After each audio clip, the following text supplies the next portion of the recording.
Saturday, October 19th, and you have your host Ezekiel. And today we will be talking a little bit about temperament traits. Temperament traits as a family temperament traits. You know, as an adult, sometimes we have our temperament, and it's a natural thing that everybody has.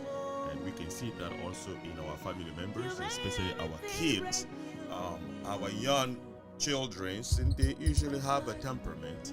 And you know, if we are aware about the temperament, it is something that can help us educate ourselves and know how we can handle ourselves when we are in face of that situation and reality of a life in our loved one. So today we will talk about temperament traits and or how we can handle that situation when we are around our family members, and how we can show love when they need the most.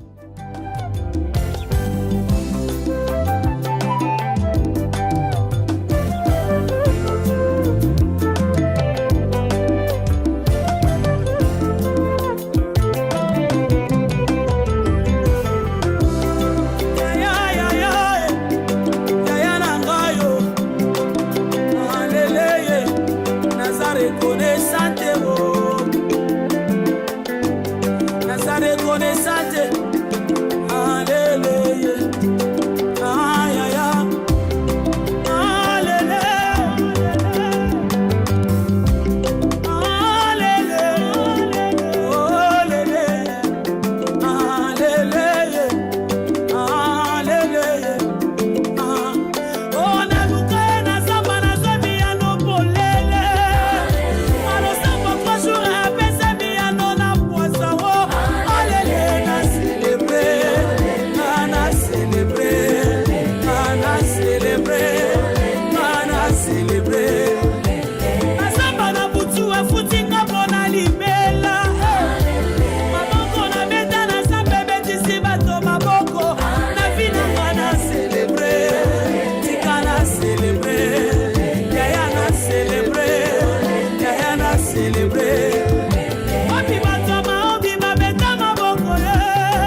about family trait, temperament trait that we see in our family most of the time.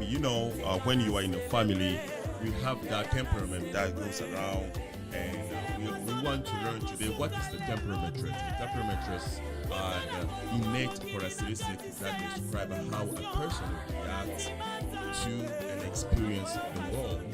So we can see that is something that is a natural, that God indulged everybody as an adult and also as a kid. And sometimes when you have a young children, it's difficult to differentiate, to see when they are in they are having that kind of a moment of a temperament trait.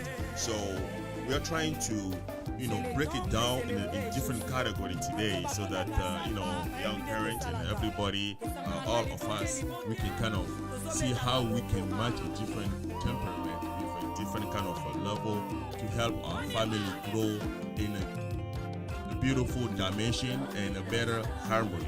So we can see that there is a different level of a temperament, and each dimension is, we can kind of characterize it like high or low, and then we will kind of give you a little bit of the characteristic of each one of the dimension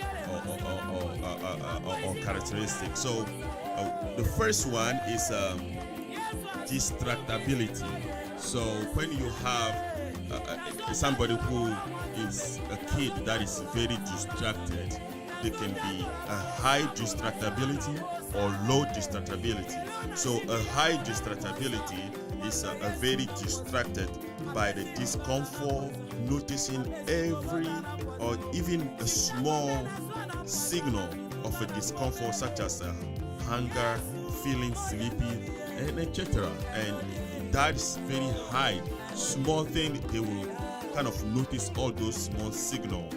But if a kid or a children have very low distractibility, they can handle a discomfort, and they does not seem very bothered at all with anything around them.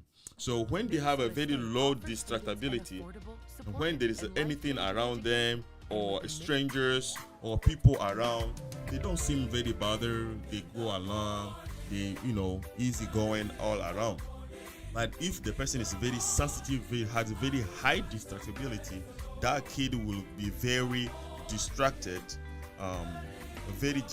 by a discomfort and noticing even a small signal around them every single time.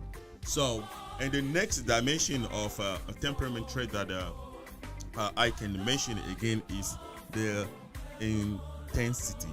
Intensity that refers to the energy level of one emotional response, both positive and negative. So the intensity refers to the energy level of one emotional response for both positive or negative. So, and that is the second temperament trait that we want to expose in the family radio today. And for that one, we can say either the intensity has a strong, intense positive or negative reaction at the high level.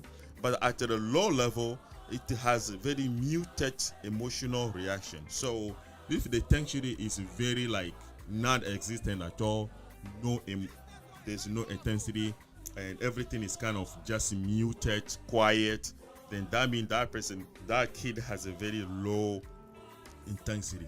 And when you are in a family and there's a moment that you see that very muted emotional reaction when there's a situation like lunchtime or like a toy that you are handing, and then you know that there is a low intensity coming from that kid at that time, and you know how to react so that to motivate that kid at that moment. And this next dimension of temperament trait that I want to mention today is regularity. And regularity relates to the fact that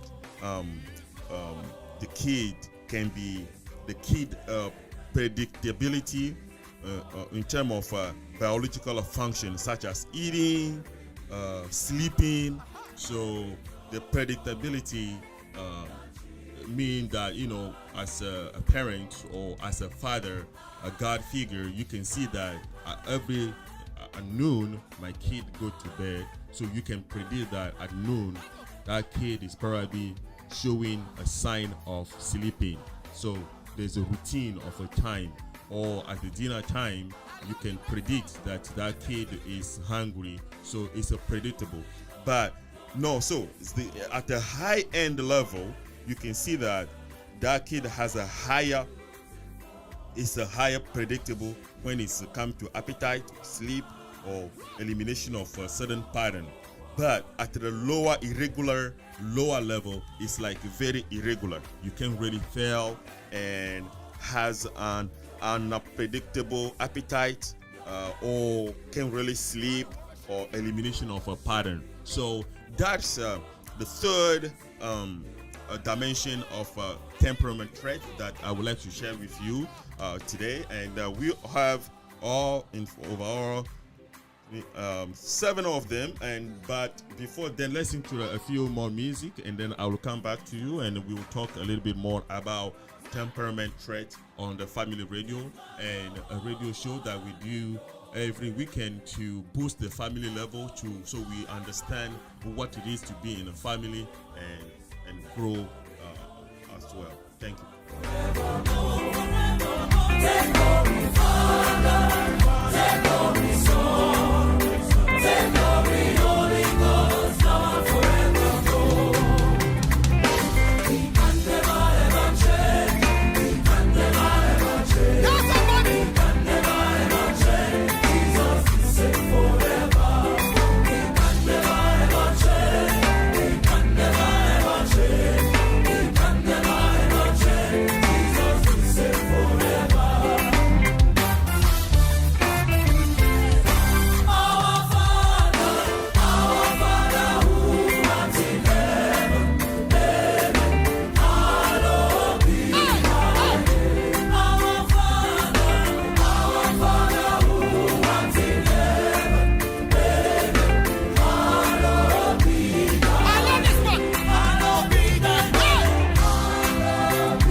sisters. We are still in the show for the temperament trait. We are, today learning about temperament trait in a family and in the behavior of a parent, kid, and let's continue. We learn a little bit about the dimension of a temperament trait, and we talk about distractibility, we talk about intensity, we talk about regularity, and let's move on with one more level of a dimension today. And I would like to talk to you about sensitivity. Sensitivity referred to is described as how sensitive one is to physical stimulus such as light, sound, and texture. So we can see through our kid behavior in the room, in the classroom, and everywhere how sensitive they were, or how they are stimulated by things like light. I don't like that light. I don't like that sound. Oh, it's to this, and the texture of a certain material that they're texting or the sense. So at the high end level, it's a sensitive. The kid can be very sensitive to physical stimuli, including sound, taste, touch, and temperature change. The kid can be very picky eater or has a trouble sleeping in a strange bed. So that is the high end of a sensitivity of a kid or the child when it comes to temperament. And when it comes to a low sensitivity or a lower end, the kid does the opposite of the high end. We can see that the kid is not sensitive to any physical stimuli at all, and including sound, taste, touches, or a temperature change. The kid can fall asleep anywhere and try a new food easily and anytime. So that is the lower end of a sensitivity. Like you go to the mall when there is a lot of kids and you think a lot of people, and the kid she's fine or he's fine, doesn't low key and can eat anything. So that means at that point she's exploring her sensitivity, temperament that is actually in her, that God endowed her. So that's what she's exploring at that time. So we as a parent or a guardian should be able to identify that through it as well. And the contrast part is when an adult also experiencing that low sensitivity, and at the same time the kid is experiencing the high end sensitivity, then there is a contrast, and the adults have to realize that to be able to match it at a certain level. So we don't really want to censor or lower or like control that nature of them, but nurture it, help them grow, the positive part of it. So the next one that I would like to bring up is the approachability. Approachability is one's ability to respond to a new place or situation or things. So one's one initial response to new places or situations or things. So that is approachability. So at the high end, we can see that high approaching things, eagerly approach new situation or people, and very social and can go to every person that they see or they encounter. But at the same time, when we are at the low end of approachability in the family, we can see that the child is hesitant, very hesitant when they face with a new situation or people or things. Like when they go to the room where they don't know anybody, then they will be hesitant to go, and they will be very reserved, they will be very careful. Then you know that they are exploring their approachability temperament trait. So as a parent, you gotta react how we can help them improve in that perspective. So that's literally the point of our discussion about the temperament trait today. So I'm glad you tune in and you're listening. So let's listen to the music a little bit, and then we come back to the last 3 temperament traits that we will be talking about today. I'll be singing, testify, I testify, I testify. You will be singing, testify, I testify, I testify. Hey, every day, testimonies, everywhere, testimonies. See the word is working. I'm so full of praise. Tomorrow morning, testimonies, and in the evening, testimonies. I will tell the story of how I overcame. Every day, testimonies, everywhere, testimonies. Glory, hallelujah. I'm so full of praise. Tomorrow morning, testimonies, and in the evening, testimonies. Now we tell the story of how we overcame. Prophesy, I testify. No matter the matter, prophesy, I testify. Let me see you bouncing grace. Oh yeah. Celebrate victory. As you're singing, testify, I testify. Yeah, let's testify with this temperament trait that we are talking about today.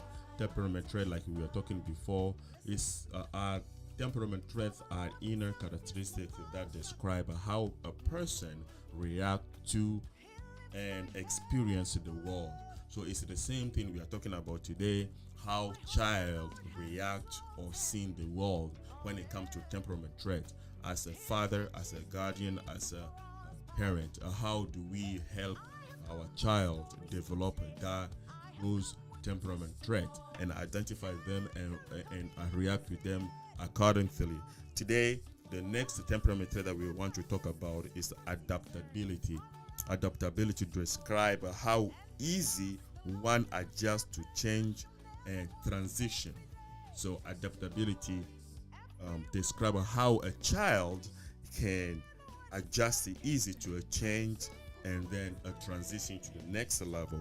At the high end, though, we can see that the child will be eagerly approach new situation and people. They eagerly approach new situation and new people at their ease. But then at the low end approaching, though, the child will be very hesitant and resistant to change when faced with a new situation or new people or new things. So that's it. Then that you know that the approachability kid has some kind of a work on or help when it comes to the lower end.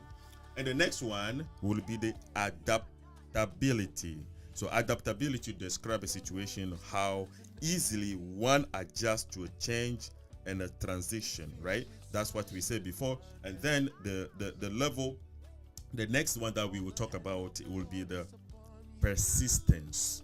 Persistence relate to the length of a time one continue in activity in the face of an obstacle.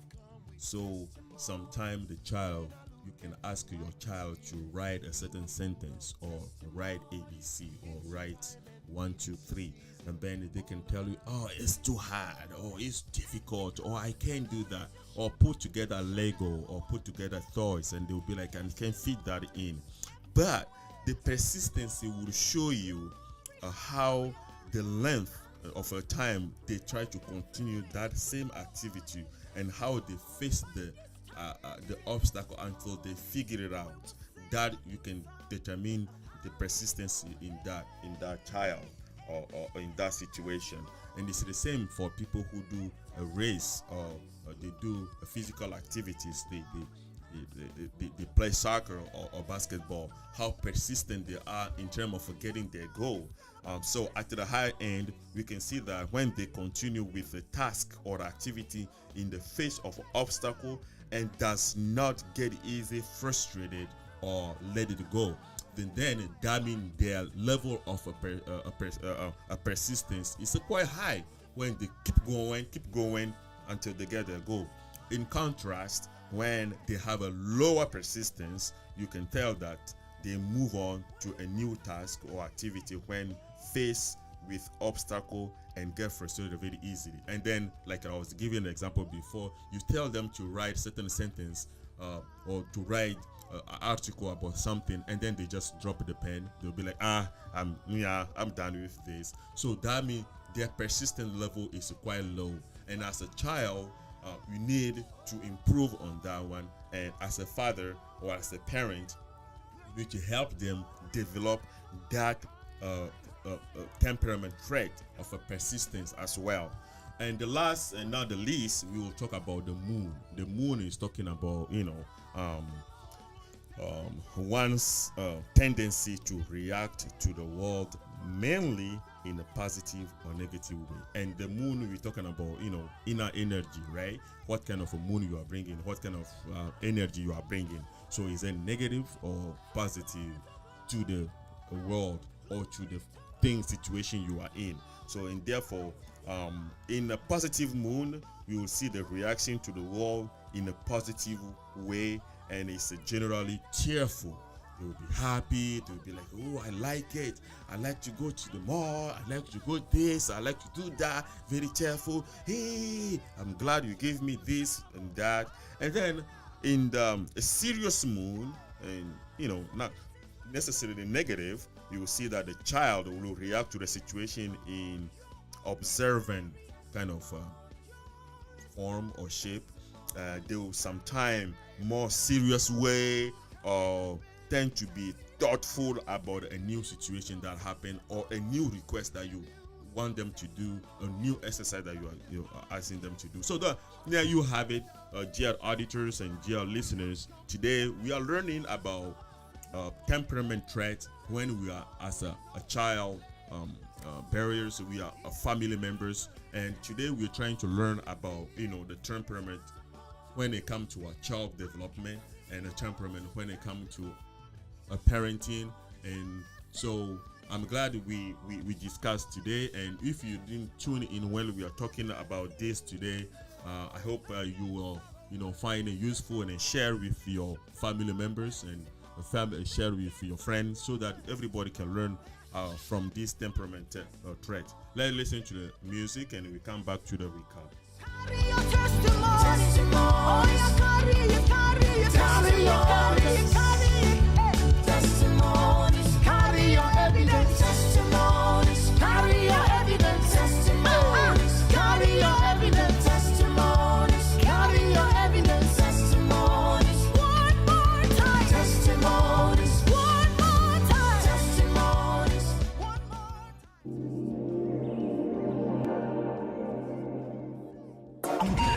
Radio La Famille. Radio La Famille. Thank you very much for tuning in. We are winding toward the end of our show today, and like we were discussing before, today we talk about temperament. And temperament, like we were discussing, is an inner characteristic that describes how a person will react to and experience the world. And we found that there is a different dimension of a temperament and different dimension of or level of activities, and there could be and from a level of activity standpoint, we can see the distractibility of a child, the intensity of a child, regularity of a child, the sensitivity of a child, and the approachability of the child, and also even more the adaptability of the child, and persistence of the child, and the mood of the child. But then we, in all those level of an activity or dimension of a temperament trait, we can see them in a high level and activity and the lower level activity of each of a child. So it's up to us as a family members to identify that through our friend, to our child, to our relatives, so that we will be able to live in a harmony. And I'm glad that today we were able to talk and you tuning in. And it's your host, Ezekiel. Thank you very much. See you next time.